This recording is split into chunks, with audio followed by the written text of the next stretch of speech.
Aland کی فضاؤں سے سان سیگل کا محبت بھرا سلام۔ کچھ دیر پہلے نثری نظم ہوئی تھی تو سوچا اس کو ریکارڈ کر لوں، آپ بھی سنیے۔ عنوان ہے جب محبت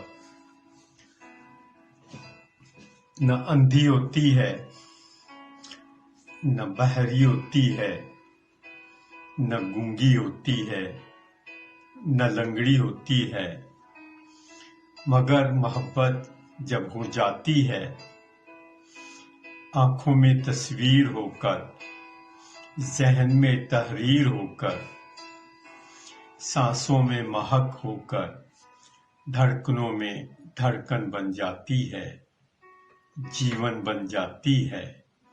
یہی سفر ہے، یہی نظر ہے، یہی اگر ہے۔ شکریہ، اللہ حافظ۔